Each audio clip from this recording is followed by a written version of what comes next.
Under the new eligibility requirements announced today, your YouTube channel Movie Facts is no longer eligible for monetization because it doesn't meet the new threshold of 4,000 hours of watch time within the past 12 months and 1,000 subscribers. Basically, nobody likes your YouTube channel, so now you can't make money. Good job, sucking. All right, guys, I've been seeing a lot of people talk on Twitter about this email that went out. And today, I just wanted to address 3 things, just give my thoughts on it, and then at the end, I have a little bit of encouragement for you. Number 1, I don't think that this is because of Logan Paul. The timing of this is unfortunate, probably, for YouTube, but like, in order to roll this out that quickly, this had to have been in the works for a long time. And in fact, I've kind of seen this coming for a while now. I mean, if you listen to my podcast, The Inner Tube, which you should, it's a great podcast. On there, my friend Josh and I, we talk about this sort of thing, like behind the scenes and different stuff about YouTube, and we give advice, and we try to help the people who got this email, essentially. But honestly, the moment that I got that little yellow, not advertiser-friendly thing on several of my videos, and then I went to dispute that, and it said, hey, you have to have 1,000 views in the last 30 days in order to even get this reviewed. That's when I knew that YouTube was probably regretting some of their decisions, and they wanted to revert back to the way things used to be. Wait, hold on, Kevin, hold on. I'm not tracking with you the way it used to be.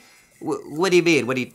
I don't understand. Oh. You know, I didn't even think about that. I forget how old I am. That actually brings me to my number 2 thought, which is, this isn't new at all. Like, it's not new for YouTube, it's not new for websites, it's just not a new thing. This is great, because I get to give you guys a little bit of a history lesson. You see, at first, nobody was making money off of YouTube. There's a whole South Park episode about people going and trying to trade in their views for internet bucks. Hi, we made a really successful thing on the internet, and we'd like to collect our money. Take a number and wait with everyone else. It was making fun of the fact that all these people were getting internet famous, but they weren't actually making any money off of it. So what's the point? I mean, YouTube was making money off of it, but all the people uploading stuff, they weren't. Chocolate Rain has done gangbusters. Theoretically, I'm a millionaire. Kind of like any other social media platform, like Facebook or Twitter, you don't get money off of the ads that you see on Facebook or Twitter, even though I'm sure you're contributing some excellent grade A content whenever you post your thoughts like, Sitting on the toilet. Sitting on the toilet. So eventually, I suppose in order to, you know, try to build up their platform, they started giving some creators money. You know, the ones who were really blowing up and stuff. You used to get an email from YouTube saying, hey, we noticed that you're getting a lot of views, fill out this paperwork and we'll review your channel and tell you if you can be in the partnership program. And they kept on expanding that. Kind of like Facebook kept on expanding, where initially you had to go to Harvard and then eventually you had to have a college email address, and then eventually they opened it up to everybody. It was a special privilege. In the same way, in 2013, YouTube opened up their platform to where anybody could monetize their videos. But the funny thing is, since YouTube was doing something that nobody had ever done before, allowing anybody to upload, allowing anybody to monetize, there were some ramifications that I believe that they overlooked or just couldn't possibly foresee. And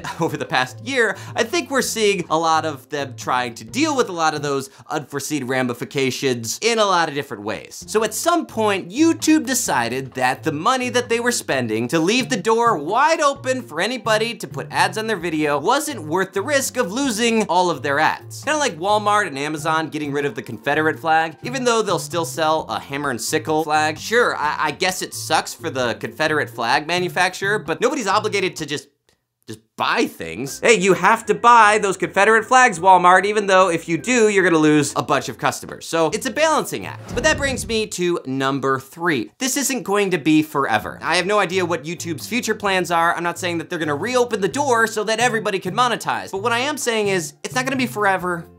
For you. If you, the individual, really wanna make revenue doing YouTube stuff, you still can. Look, I'm gonna be honest right now. You might call me an elitist, that's fine, but you know what, tough love, I'm not gonna sugarcoat it. If you have under 1,000 subscribers and under 4,000 hours viewed in a year, you're really just getting started. I'm not saying getting 100 or 500 or 1,000 subscribers isn't an accomplishment. That is a lot of work, and it's going to be a lot of work to get to a point where you are generating any sort of significant revenue, even if they hadn't put this into place. The amount of work that you're gonna need to put in to get over that hump, well, it's a lot. That's less than $50. If $50 a year is your issue, then seriously, come to my house for the entire year, cut my grass, I'll give you 50 bucks. That would be quite a bargain for me, and it would be a heck of a lot less work for you than putting together a YouTube channel. In fact, I'll even film you doing it and put it on the internet for you, and then you can have the best of both worlds.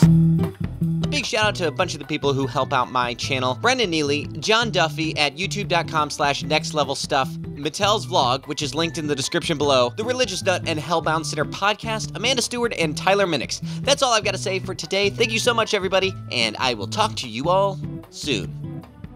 Good night.